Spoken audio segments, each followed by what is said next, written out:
a lot of effort had gone into making and doctoring the script through a process that it would travel, it would emotionally connect with people. It was the same as with Lunchbox. Both the stories are so local, but they traveled because the emotion that they drove traveled. So, yes, it was watched widely.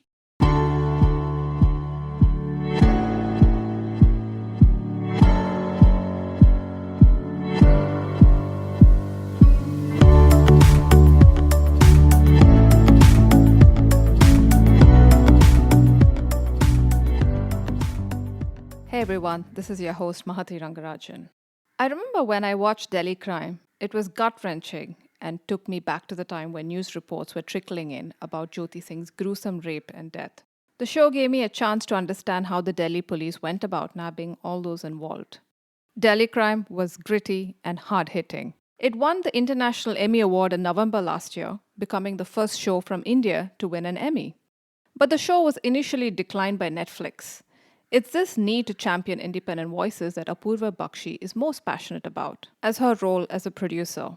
She has also spearheaded national award winning movies such as Shut Up, Sona, and Leeches.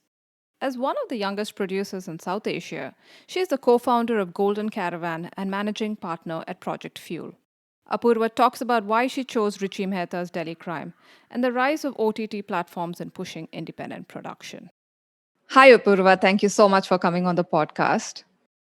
Thank you so much, Mati. It's such a pleasure. I've been following your podcast for a while, and these are such in depth and beautiful conversations that you've been having with a lot of people. So, very grateful. Thank you for inviting me. Thanks so much. That's really nice to hear from someone like you. I know you're based in San Francisco. Mm-hmm. And you used to keep commuting between, back and forth, right, between San Francisco and India. So it Yes. must be hard, definitely, for you to manage everything from there. And from what I've spoken to you over the phone and all, you're doing a lot of, nighttime burning the oil, as they say. Yes, it's almost like I'm living the India time zone like I used to. So prior to the pandemic and my own birthing experience, I'm a new mom. I was traveling every 3 weeks, in fact, between Bombay and San Francisco. So I used to spend 3 weeks there, 3 weeks here. And it was a very robust time. There was also a lot of hustle in that time to be able to identify good scripts and then take them to the floor. But since the pandemic hit, I have been here through and through. But then we have to pivot from whatever challenges that come our way. So with the current productions, yes, I work night hours, but I have a fantastic, beautiful, amazing, collaborative, and very, very efficient team on the ground who are running point.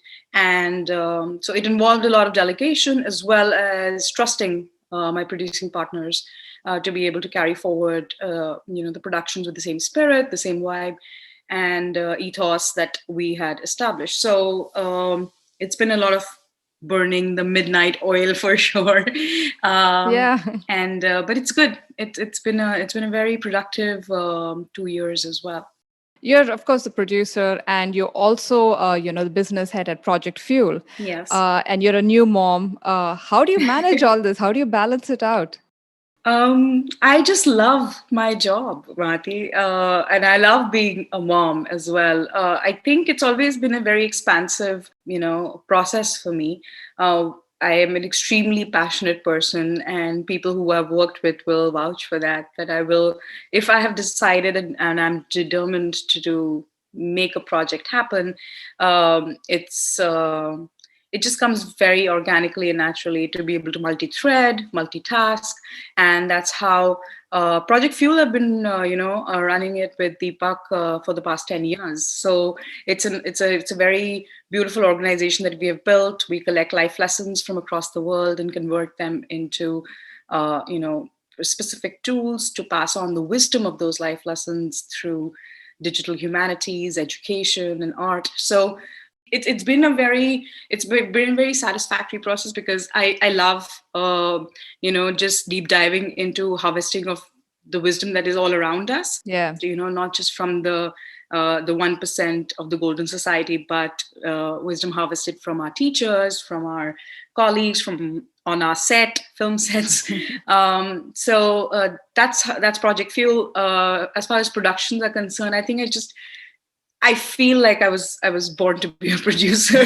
So it took me quite some time to learn the ropes, gain the skill, and reach this place. And now that I have acquired the basic know-how, and not just from strategically putting together the financing, but also handling on-ground production line, making sure that the budgets are prepared in an efficient manner, and making a day happen. Like, seldom do people from the outside walk of life know that making a day happen on the set is an extraordinary feat. Every day we break a coconut every morning and pray to the Ganpati Bappa on set so that everything goes well.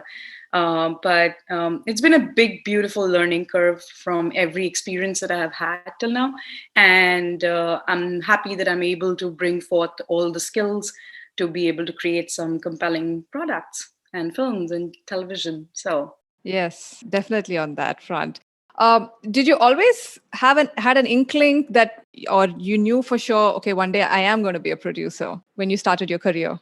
Not really. No, not at all. Actually, I was in banking, and then Mudra Institute of Communications, Ahmedabad happened to me. I went to MICA. I gave, like every enthusiast, business school was something that I wanted to go and gain skill set from and learn.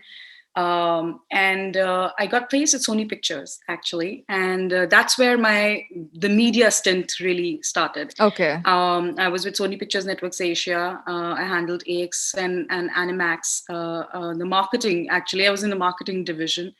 And from there, I had a lot of curiosity towards original productions and distribution. And I forayed into both. Wanted to understand that even if you do make a great project or a TV output, it does not really mean that it reaches the audience. So distribution was very key to understanding how channels were distributed in India and across Asia. And then came, large format original productions. So I was instrumental in putting together the India's Minute to Minute, which was a format production. Okay. Understanding how, large scale setups are put together. What are the rules of production? That was my film school in Malaysia. And then I went on to working on some deals that were also remakes of shows that were done, like 24 was made in India. So I was instrumental and I participated in those deal structures as well. So it was a very studio-driven job, very focused on making sure that, the executive, I was on the executive side of commissioning stuff. And then post the Sony Pictures stint, I fell in love and I traveled all the way to the US,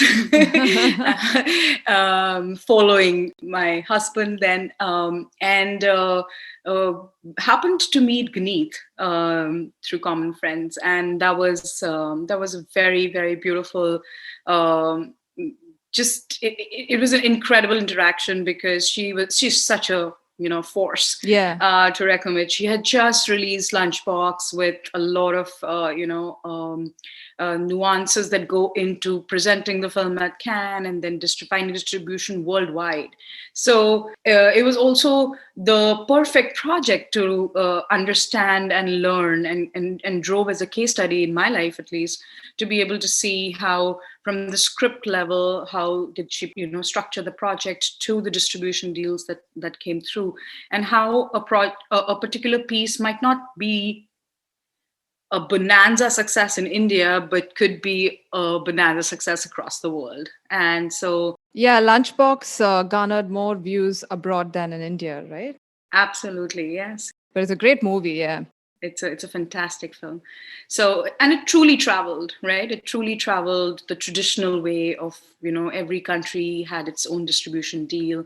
It was piecemealed. very unlike today. The game today has completely changed, but there were these beautiful sales agents that used to come together, Match Factory, Wild Bunch, who would come, take a film, and then territory by territory sell rights of the film for distribution, specifically to the countries. And then the collections would come back to the producer. So it was a very, and it was also a co-production, right? It in its financing also, it was it's Indo-German French co-production. So there was a lot of learning that, and I was like this sponge that just kept observing and learning and understanding how truly international projects are set up. So that was really, really a very enriching experience during my very initial years with the independent film industry in India. So, was it with Guneet Monga that you picked up the nuances of, producing an independent movie, like you say? And who were your mentors before you jumped on Film Caravan and then Golden Caravan? I would say independent film production is a lot about, and this is for producers who really, really want to foray into independent film production, is to really observe and talk to others who are in the trenches all the while. Yes, a lot of my observations from the time that I spent with executives at Sikya, which was Achin, Shan, Vyas, Sanjay Ram, Rabia, a lot of everybody had something or the other to offer. And to tell you the truth, the true education of learning how to produce comes from going and building a set on your own. You really ask who are my true mentors, I would say my crew was my mentor. Starting from my associate producer, who literally taught me the ropes of what decisions are supposed to be made. And these are hard decisions because, like I said, you need to make a day happen. Yeah. Right from my associate producer to my spot dadas. They are the most rich in their experience. They've spent 35 years on the ground on every set, and they would really give you a very good comparable of how you are doing things versus how things happen across sets, right? Yeah. And it's been not one mentor particularly, but multiple interactions with the industry executives and filmmakers who teach you a lot of what to do and what not to do. Yeah, that's true. Nothing like getting your hands dirty. Yes, and other than that, yes, I do have some of my producing partners here. I was very lucky to have now partnered with them at Golden Caravan. But Jeff Zagansky, Aaron Kaplan, Florence Sloan, Pooja, who taught me distribution, they've been very, very instrumental in the growth of my pursuit of understanding and chasing good scripts and making them into robust productions. Okay. Golden Caravan happened because the collaboration of Golden Caravan happened to tap into, India's OTT market. Mm-hmm. And it's been a major boom of that. So how do you see the emergence, or rather the acceleration of OTT platforms, which has happened, partly due to COVID because nobody could step out, right? So how do you see change the game of production? You think in a way it has shifted certain amount from, the mainstream production? How do you see it play out? So I think there was a wave in 2016, 2015 and 16. There was launch of these OTT platforms in the country. There was a lot of acquisition, a lot of these distribution deals that were structured. It all started with the digital rights, right? The digital rights of any audiovisual medium used to just get bundled as an ancillary right before. Yeah. And studios, a lot of production houses used to sell it all, lock, stock, and barrel to the distributor or the studio that was indulging in the theatrical exhibition of the film.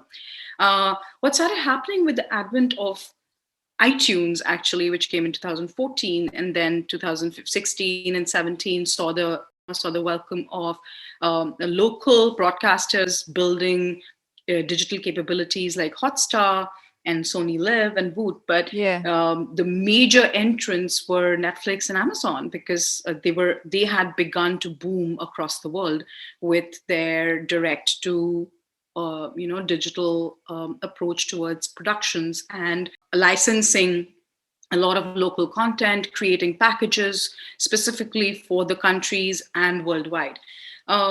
Truly, for the first time, without a very structured and a delayed process of distribution, this was one click of a button and going live in 120 countries. So, and it was not that you were paying per view; you were paying a package fee for a plethora of output. And this is also the time that Indian television was maturing. Like I said, a lot of the Indian broadcasters started thinking digital themselves. So the digital rights suddenly became a source of real revenue for filmmakers and studios and content creators. And so that is the shift that happened. Okay. How did that change during the pandemic? The demand increased a lot because there was a lot of viewership. Yeah. But I feel like the process of original productions becoming a very commissioned from the platforms, becoming a real way of creating content became real starting 2015, 2016. And just what we really have to thank for these OTT platforms is the range of characters and how the creativity has really boomed, right? So you think movies now will sense, okay, there is a market for this. It doesn't have to be all the masala type of movies. And I know Anurag Kashyap, kind of spearheaded that moment in Bollywood, right? Yes. And it has been growing. But now do you think like much bigger production houses will take it up as well? So I feel like, and it's a very similar scenario that I've seen in the US happen as well, right? There was an independent film boom, and there was a lot of acquisitions that happened at a certain point of time, and there was a distribution, there was viewership for these independents. When it comes to the filmmakers and their own pursuit, like Anurag, of course, he made Gangs of Wasseypur in 2012, right? Yeah. And no, I don't know if you knew about this, but I distributed Gangs of Wasseypur as a episodic series with Cinelicious Pictures in the US. So they only so the beautiful boutique house here who took on the distribution rights of Gangs of Wasseypur, both the films, and then chopped into episodes and presented it as a series. And it did exceptionally well. That's interesting. Yeah, this was prior to Sacred Games. So it really is about the filmmakers also wanting to pivot, right? And it goes with the same spirit with which larger production houses indulge in their own digital output. Like Dharma has started Dharmatic now. Yash Raj has YRF Films, and a lot of studios who used to indulge in just these larger than life films, which I love. By the way, Bollywood's very staple. It's very important. Yeah. And it has to go hand in hand with the independent film boom as well. But yes, what is the difference is that it's not just the box office that governs or a Friday that governs the success of a film. It also goes into the longevities with which these characters live on episodic series now. So the format started changing. It started evolving just like it did across the world. For truly character-driven stories, which are compelling, crime thrillers, subversive detective fiction, high concept, suspenseful, and big-hearted, epic to intimate storytelling started happening through these platforms. So the good part is that there is scope to come back season after season. It's very different from the daily episodic churn that Indian TV was going through, and the budgets are definitely higher so that you can indulge in writing and developing it much more than what was an allowance in the previous phase, for sure. What I've noticed is there are so many series, right? Not just in India and abroad as well that come out. And a good many of them stop with the second or third season. And I think once the attention is gone, then they realize, okay, something more interesting comes and they develop that. So in your opinion, do you think that's something I mean, that's fine. It shows a variety of scripts that you can push through, because earlier means if you started a series, then you'll need to like finish the whole, go the whole gambit types. Right. So what is your opinion on that? Is that fine if that gets shelved in between and they jump onto a more interesting script? It goes both ways, actually. Once you have indulged and deep dived into creating very compelling characters, you want them to live longer than just one season. But sometimes, it's really dependent on the creator, and I haven't observed and deeply worked with only one right now, and now currently working with others. But my observation with Richie was that he really deep dived into the world of Delhi police, and took those 4 years to research. Writers hardly put that kind of effort in order to submissively go and serve that particular genre to be able to give a very true, authentic account. It might as well have been a documentary series. That's how the cops who were involved in the investigation talk about it. So the characters that were created were so compelling that you do want them to live in their second and third. But some series are really, really meant to be just limited series, right? Like there is a start and a finale within the structure, and you can replicate it by picking up another case, which is happening in the case of Delhi Crime. But as producers, getting a renewal on seasons is something that is very, very important. It's important for business. It's important to serve the characters that were created once, unless and until it comes with a very, very clear direction from the creator that this is a limited series. So but yes, there are some series that actually would dip in performance in their second season, the third seasons, and then come back with a bang in season 4. So it really depends on the combination of writers that come in. If you talk about the fatigue angle, yes, creators do go through fatigue. And that's why it's important to, for producers and showrunners to be able to, or show packaging experts to be able to mix and match the talent, bring in the right kind of spirit that kind of authentically travels, makes the journey of the characters grow from season after season. So I feel like internationally there have been such great success stories where seasons have been compelling one after the other, with different kind of talent coming together, because they truly do adopt the creator's vision and align creatively to be able to enhance the journey. So yeah, often different writers, directors step in, which is nice in a way. It gives the other person a break, because it must be quite stressful to produce quality work over and over again, right? No, it is. It is very, very difficult. In fact, so I was on the ground from day one. I moved to India for 7 months to be able to produce season 1 myself. And I had 9 other collaborators and extremely strong partners who would guide, who would be there whenever I needed somebody to step in. And it was a very, very arduous journey, because first of all, with Delhi Crime specifically, it was independently put together. It wasn't a commissioned show. So there was no studio support, but a great partnership came within Golden Caravan and Ivanhoe Pictures, now SK Global, where both financed the project. And I produced it. We had great strength in sales with Aaron Kaplan. He's a tour de force this side of the world, and was able to close a 3-season deal with the network. And then when it comes to the next season, now the network is involved, but there was a fatigue for sure. Richie and I both took a step back with season 2 and season 3, which is coming. I'm coming back from season 3. So it's been a beautiful journey, but it does take a toll, especially with the material. I think, Marti, the season 1 material was so heart-wrenching. Yeah. And it really, really did take a toll. We would have such amazing, successful days on set, but it would be exhausting. It would be just mentally exhausting to deal with, what we were shooting.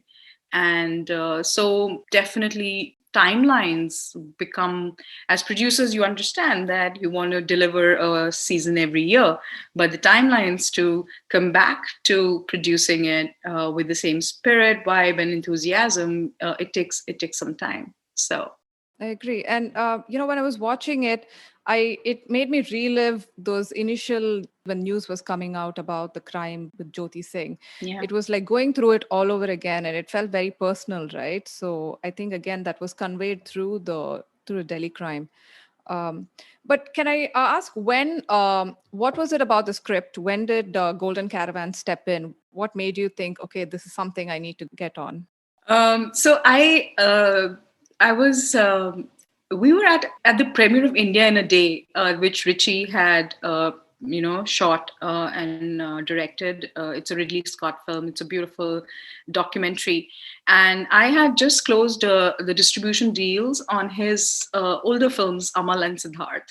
So he's a very dear friend. So I had gone to meet him, and I've given him the good news that we've closed the distribution deal. You'll be going live on Netflix and Amazon very soon. And it just so happened, he said that I've been writing something and I would love for you to read it. Okay. And I said, of course, why not? And you know how I'm always excited to read material. And I know his process, I know his craft. I've been privy to, a lot of discussions with him as to how does he go and indulge into writing his pieces.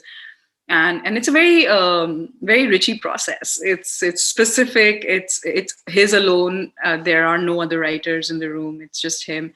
So I was very excited, and he sent me this magnum opus, 300 pager script, and I was like, oh my god, this is a lot of reading. And so I started. I was very curious because he had mentioned that it was about Nirbhaya's case, and I come from the defense background. My dad has served the Indian Army, Okay. and he retired as a general. So I've been through the ordeal of understanding that this is going to be extremely sensitive material.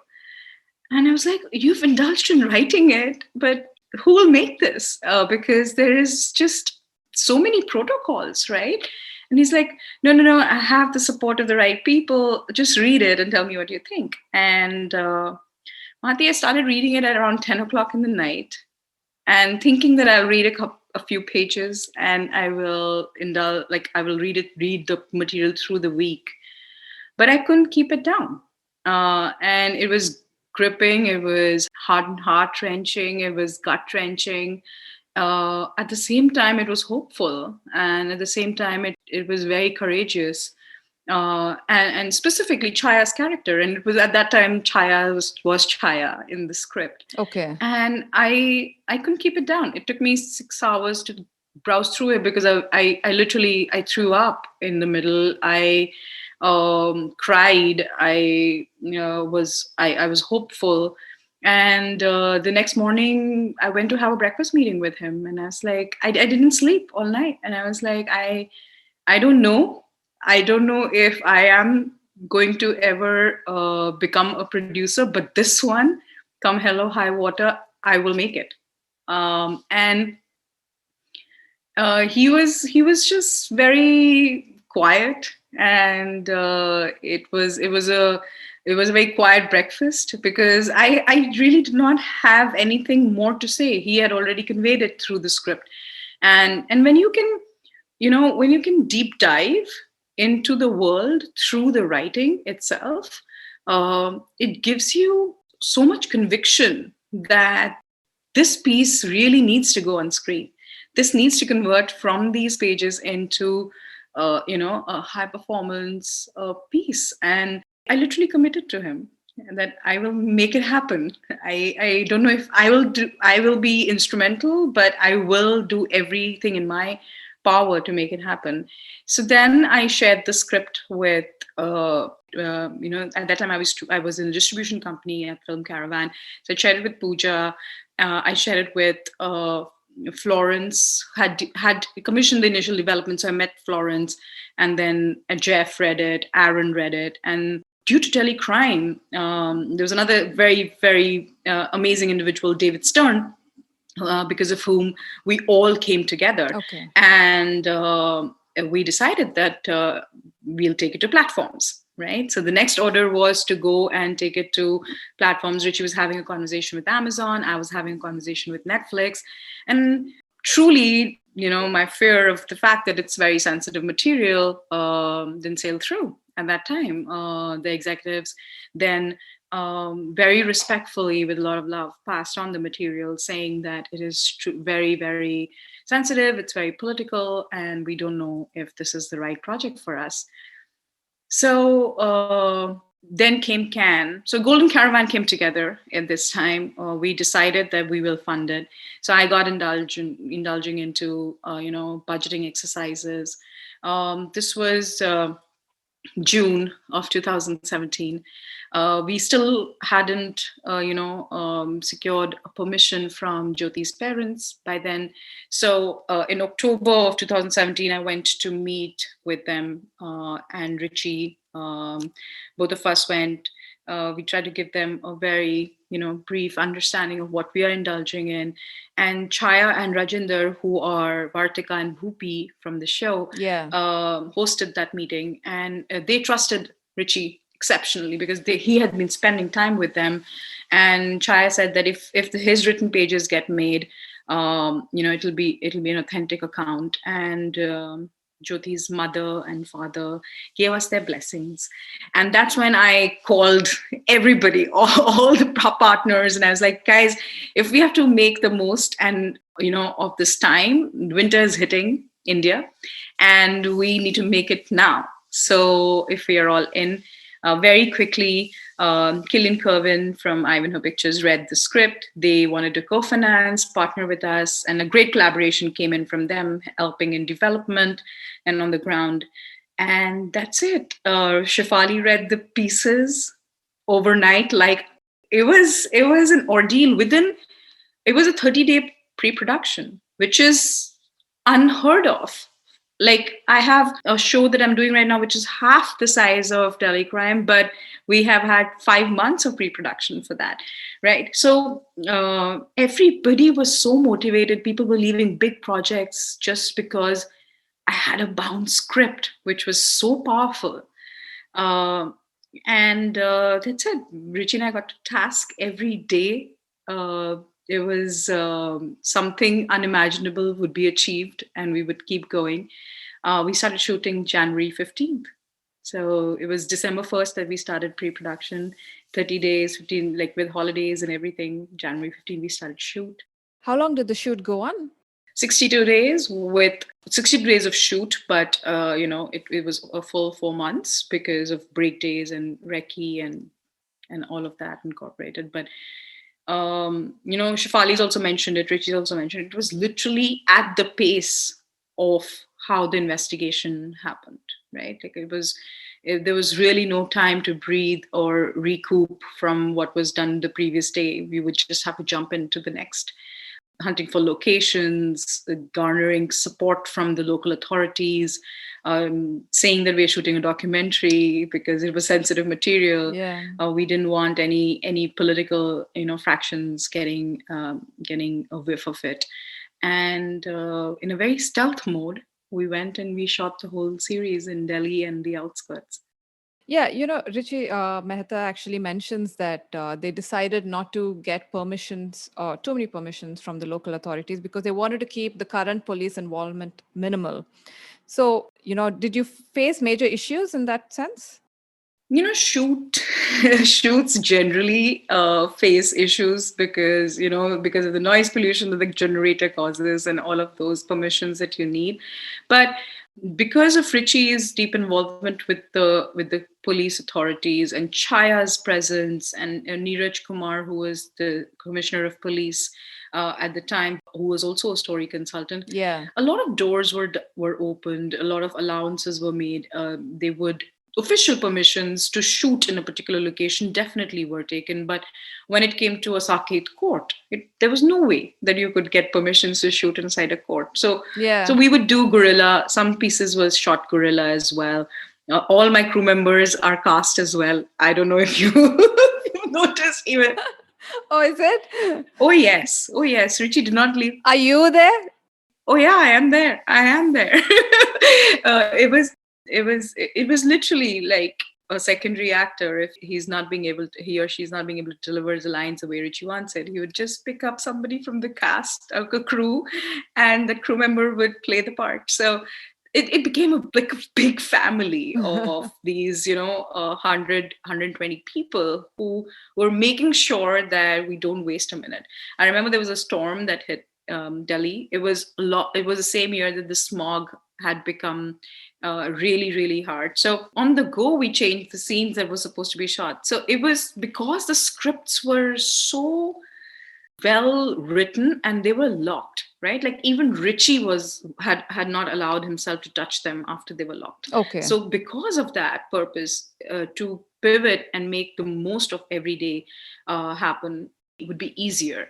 I remember there was a problem while we were shooting a hospital scene in a real hospital on the outskirts, where the authorities came and they were like, no shoot can happen here. So within half a day had gone shooting there, so we shifted the location immediately. Within 2 hours, set up another location. So every team member, from art, from costumes, from logistics, production, everybody was so committed to making sure that we don't lose a minute on the production. It came it came from the very driven director that we have. He was extremely driven about making sure what he wants, and no extra coverage. He knew where he wanted to edit, so he knew where to call cuts. There was just zero wastage on this set. We shot 18 pages a day. Oh. Up to 18 pages a day, which is usually it's 4 to 5 pages a day. So it only comes with that kind of clarity from the creator, right? When you have that clarity from the creator, such successful days can happen because he knows what he wants on the screen and he's captured it. And so you make do and make sure that you deliver to his creative vision every day. I guess this is where those 4 years of research that he put in really, made it easy. Yeah. The casting, I mean, it was just so on point. Did you all think, okay, for instance, Shefali, she'll be the one to play, Chaya? So she's such a powerful actor. Yeah. It just so happened that Juice, which is in Neeraj Ghewan film, surfaced. It was a short film, surfaced at the same time that we were talking about casting with Mukesh. So Mukesh and Richie go back. Mukesh actually casted his first film, and it was his own first film as a casting director as well. So I would say, the two casting directors in India who are exceptionally just so good. You walk into their offices, one is Tess Joseph and one is Mukesh. Mukesh, like my go-to. But Mukesh's journey with Richie started because Amal was their first film together and their first film. So that relationship just was, I was an heir to that relationship. Richie just said, pass it on to you. I built a great bond with Mukesh. And it was funny. He would read the script and the next day he would say, okay, meet this person and he's going to play Vinod. And Vinod Sherawat, who came to play Vinod, actually was perfect for the role. So it never came to an alternative, really, with any of those cast members. And there were 160 of them, right? So not just, if you see that it was not just the core crew or the core cast, the first primary cast, it was the secondary cast and the tertiary cast that really propelled the journey of the weight that the primary cast really shouldered for the show. Rajinder is amazing. He had to be portrayed, and Rajesh Telang actually looks like Rajinder also. So it was so funny that when I went to meet Rajinder, I was like, oh my God, that's Rajesh. And so Richie said, exactly. So the primary cast was really, really, it was a collaborative discussion between the producer, between Mukesh, Richie and I. We met Rasika at the Goa Film Bazaar We went there for a day and we met her and we were like, okay, she's perfect. So it just came together. Everybody did give, just like how all original productions happen here. They all auditioned, they gave their pieces, and it just came alive. Scenes came alive. And with Shifali, it was a very beautiful, like it was a very interesting, experience, because she reacted to the material like everybody who got involved in the material. She just reacted to it so powerfully. Okay. She had notes, she had so many questions. She also binged, read it overnight, and then Richie and she had a great repertoire of a truly collaborative process, which I was witness to, and it was as if nobody was in the room. They would be so. She had so many questions. She met with Chaya. She truly embodied uh, Vartika. And there were times that she on set, if we waved a hi to her, she would be in her persona, and she would not really indulge in, those happy tidings. Right. Some actors are like, they'll leave the set and they'll be themselves, but she would have a process. And then on weekends we would have a party. So it's been, she's one of the most um hardworking and committed artists, and who just, it comes, the gravitas in her acting comes naturally to her. She's born with it. So It was a wonderful portrayal. yeah. You know, the series, it tells the story from the Delhi police's point of view. So were you ever wary that how it will be received by people, whether they will like hearing the story from a police point of view? Because there were instances where they kind of mishandled the case initially. So was there any concerns for you and the team? So I think the annotations really helped. Richie's research really helped. When you first read it, I don't think as general public we are aware that for the 20 crore population of Delhi, there are, 75,000 cops who are manning the fort. Right? Like this statistic was a revelation to me. I did not know that there is a reason why a cop openly will use the lathi on people in public, because he's manning 9,000 of us. And if that one cop is manning 9,000 of us, if we decide to be unruly, all of us, we can very simply overpower him. So the fear that comes with that lathi charge on streets is there for a reason. And it was baffling when I met with Chaya and Rajender, and them saying that actually the people of Delhi keep the peace of Delhi. And that was interesting to know. And I said, how? Delhi is the most unsafe city in the world. And then the statistics came out. It's like, if there are 4,000, 5,000 bad apples, and our job is to really, really go, manage them. But please understand, there are 20 crore people, and we are 75,000 of us, out of which 45,000 are on traffic and VIP duty. Yeah. So to preempt, to plan, to be able to protect in advance is impossible, right? What is to proactive policing is impossible in India because of just being under resourced, understaffed, and everything that Delhi Crime as a show, season one, was able to highlight, the challenges that they go through. So it was very revelatory to understand that point of view. It wasn't to see, it was a perspective that Richie took, and he held on to that. It wasn't about the case per se, it was about how it was solved.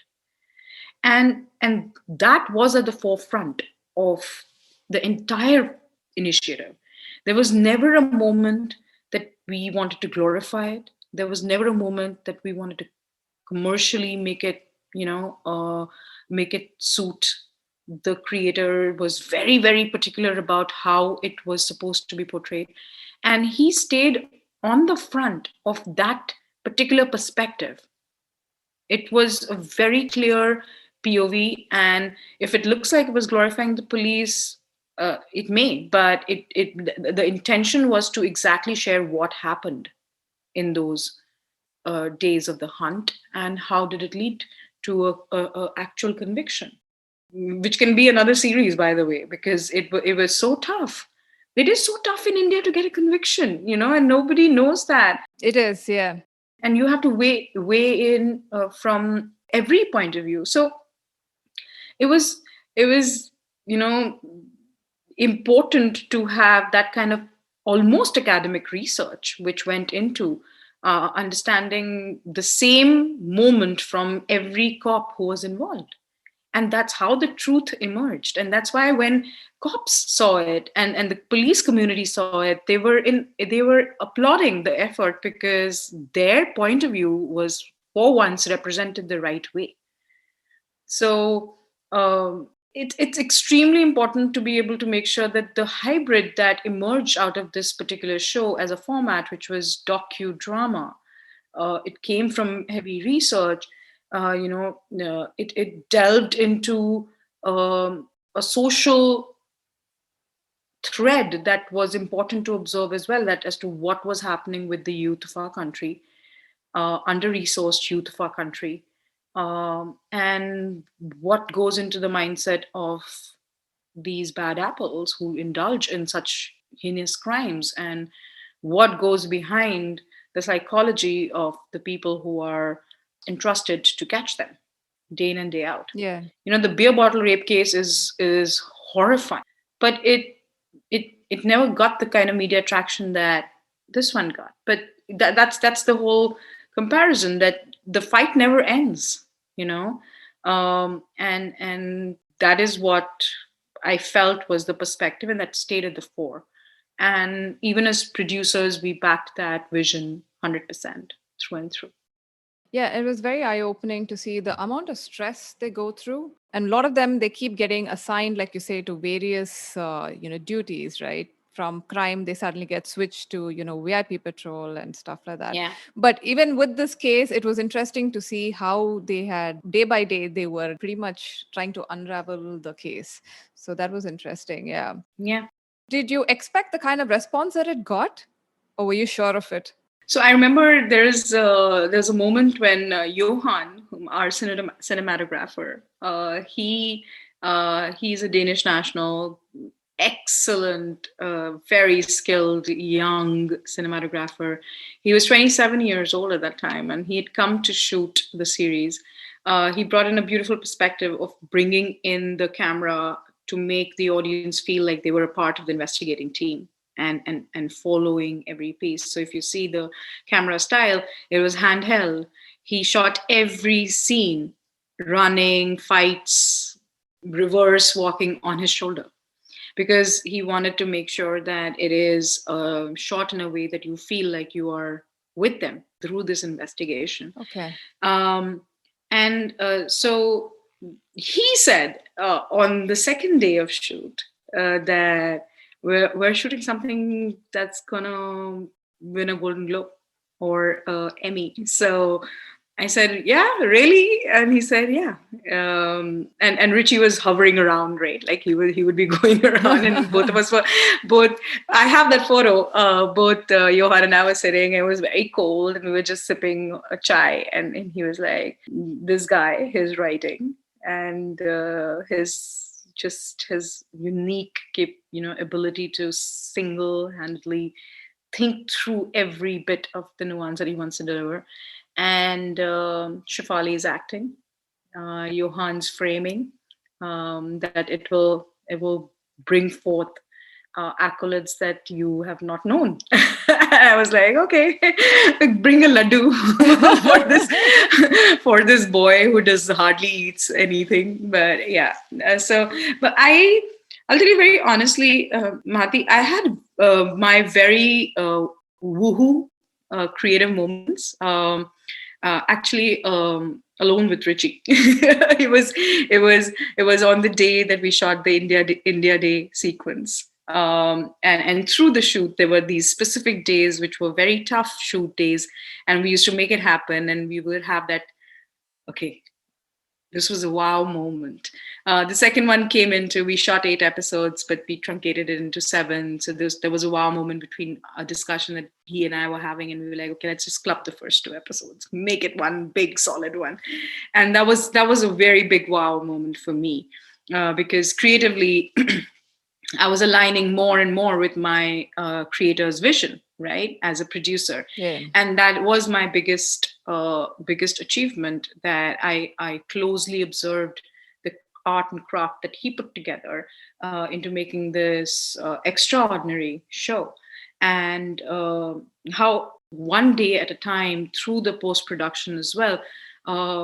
It was like an incredible film school for me, because I was aligning more and more, becoming one more and more with his vision, till the time the absolute final subtitle. Like, he did subtitles for the show as well. Oh, Like, he was okay. so particular till the very end. So the shoot did not, like, journey with the season one did not end in 2018 or March, when the shoot ended, April. It went on till Sundance, and till the time we had to deliver all episodes. So and then finding a great partner in Aaron, who went and sold the show to Netflix. And also, I would give a big shout out to this executive, Simran Sethi. She's one of the world's most prolific TV executives.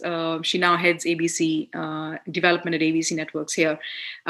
She followed the journey of the scripts Okay. end to end. And she was at Netflix at that time. She joined later, and she read the scripts, and she was like, "Oh my God, we have to make this." And I'm like, "Oh, we're already on our way to shoot. So let me finish making it, and then I'll get back to you." She followed up week after week with so much respect and so much love for the material, that it became a great collaboration with Netflix when she acquired the show. So she was the one who brought on the platform to give it the kind of home that it deserved. I have to ask, where were you when you found out about the show had won an International Emmy Award? And how did you react? I was with my family. My soul sister had just delivered a baby, so I was tending to her, because there was no family being able to travel to the US. So I was in Seattle, uh, and I got a flurry of calls. So I was just taking care of my 9-month-old at that time, and I got started getting flurry of calls that, hey, we won the Emmy. And then it was a very peaceful moment for me. I cannot find a better word, actually. It felt like, I always give the analogy of the Ulysses arches. Okay. Lord Alfred Tennyson wrote this poem called Ulysses, and it says that there are these arches that you aim to go through, and once you've passed through an arch, another one emerges and rises for you to head towards that. So life's always about moving from one arch to the other. And this one felt like there is a bonanza celebration happening at the arch that is right there. But it was like, it was a moment of just smiling. I called up every crew member, from my spot dadas to every cast member, and congratulated them, because it was truly the collaborative effort of everyone. It meant so much for each one of them, because they made it happen. They took pay cuts. They came on board when nobody believed in it. There was no platform.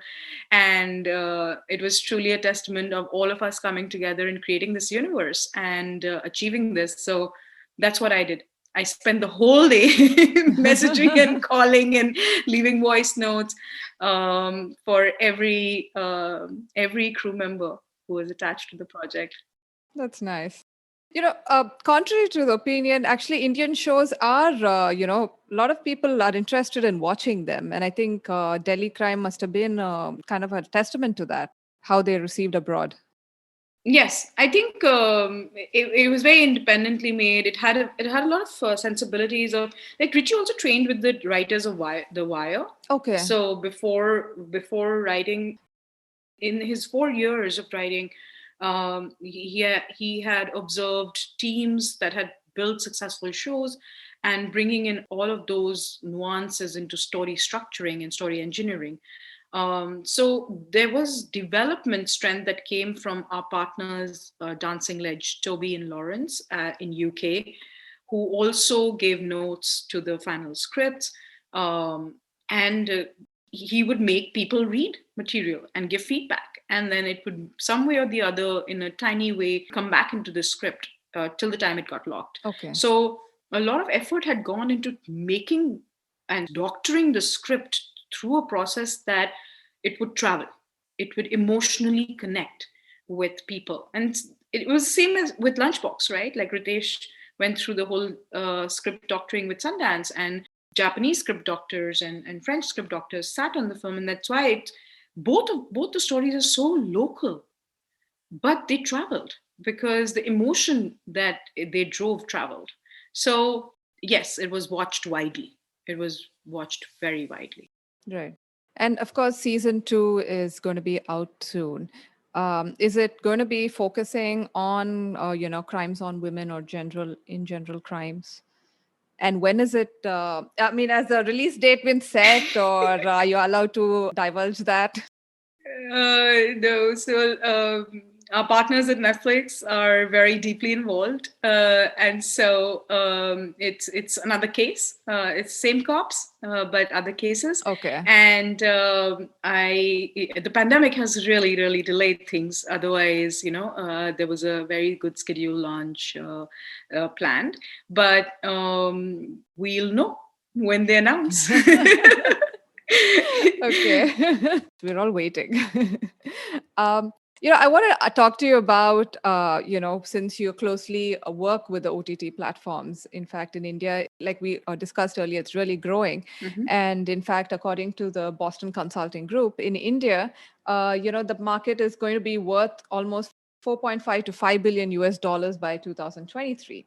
And, actually, Broadband Indian Forum says that, 65% of this consumption has been coming from the rural side of the country. And of course, lately, the past few months, the government came down with this, they're going to, purview the platform and all that. So when all that was developing, what were your concerns? What were your thoughts? Do you think creativity in a way will be restricted or, Yes, the censorship rules and regulations, the more we are unraveling, the more clarity as producers we are getting. And whatever happened with, platform executives who did release certain shows which were politically sensitive or hit the wrong nerve with the political scenario right now, it is worrying for sure. Because if the studio will not take the risk, the producers will not be able to propel creators who are writing material which now is probably being considered or looked at as a way of sedition, right? So it's really an unnerving time for creators to figure what will be sensitive and what will not. And the only way to navigate through that is to wait, is to understand these regulations and rules that have come in, and support from the studios. Yeah. Unless and until the platforms do take a call that they will continue to, license or produce shows despite the sensitivities that come into the picture because of the political scenario. There is it is becoming difficult for us to start backing projects which are very strong writing and compelling narratives, but will not see the light of day because of the hard hand of censorship really blocking its way.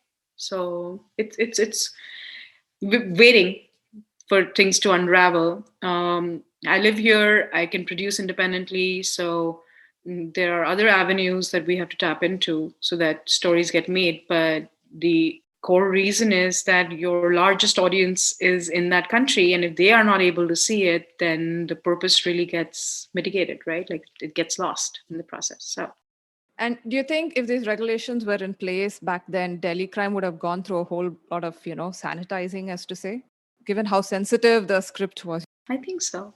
I think so. That would have been sad. And I think the way it was portrayed, that wouldn't have come out, right? Wouldn't have stood out. Yes and no. Um, we never made it very provocative, honestly. Yeah. So I feel like maybe Telegram didn't touch every nerve. It was sensitive material. It was a real case. It was a real life event.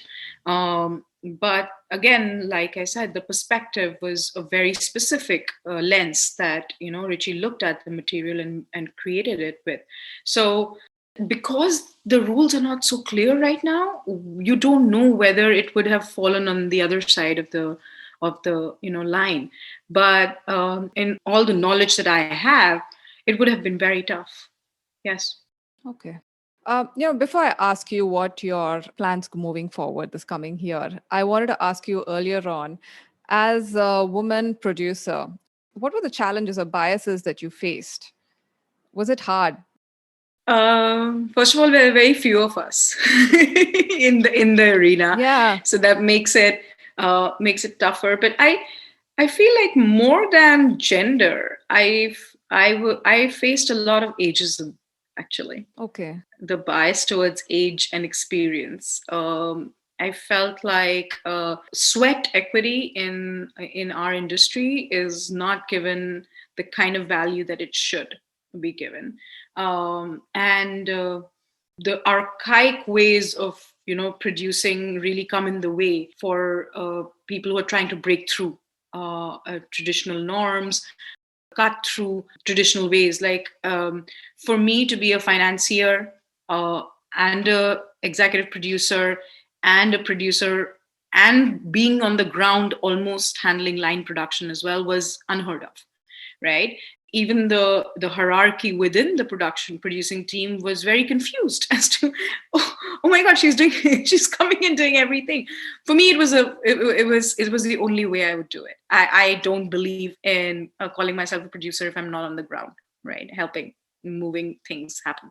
And But it was very tough to sometimes navigate through conversations where you're like, oh, you're too young, you don't know how this is Yeah, I done. know. And I think I proved everybody wrong. I think I was able to push through with persistence.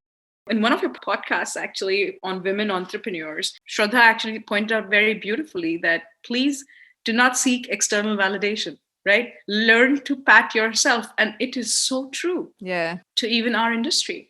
Um, you want to make things happen, you cannot wait for another person to make your dream happen or your passion project happen. Pick up the rope and start running. That's my only advice. You have to let go of that, like the goddess Eva DuVernay says, let go of that cloak of desperation and make things happen on your own, because nobody will believe in you, and nobody will believe in the writing that can stop you on the tracks, make you laugh, cry, original ideas. Like all of these things will find agency if you believe in making it happen. True. So, not seeking external validation, it's your pursuit, right? You got to fight it. Ageism, sexism, everything will come your way. There is no place which is where humans exist and these biases don't play. They will always play. Yeah. Take it head on. Don't be aggressive about them not understanding. That's not our job. Our job is to make things happen. And they don't understand, they can sit on the side as per your vision, right? Whoever doesn't align should be really, really like find the focus to ignore the noise and collaborate with the tribe, because that tribe exists. People who can make things happen exist. You just need to find them. And then once you find them, keep them close and keep them with you and don't let them go, and value them and respect them, and then keep going. So that's been my journey.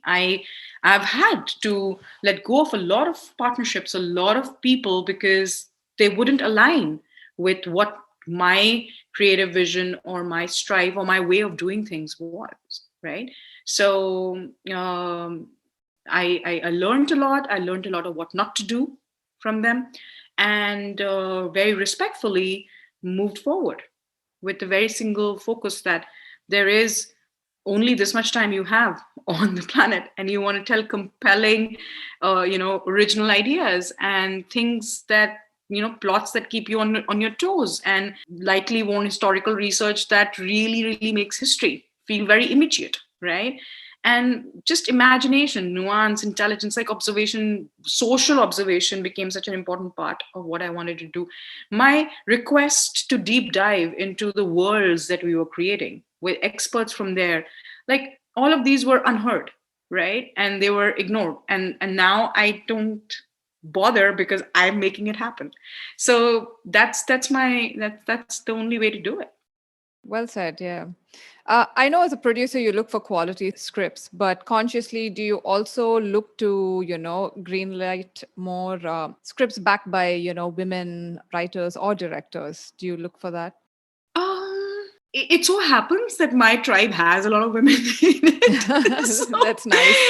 it's really like, and I love working with women. It's been my first film was with Megha Ramaswamy. It's called What Are the Odds? Gunit's there was one of my mentors. Pooja, who taught me how to just distribute things, also as a female. So I've been, and my producing partner Monisha Thiagarajan, she'll be known, extraordinary producer, and women directors. Like I just find Smriti Kiran, who heads Mami now, Arti Kadav, Sneha Khanwalkar, like they are my tribe. Okay. And what happens with when you are constantly reading material that comes from them is Nupur Sana, Zoya Akhtar, like all of them have such great ideas that even if you choose to only work with women, there's so much to do. So it's not that I specifically look out, because I have such great relationships from my previous avatar as a distributor of independent films.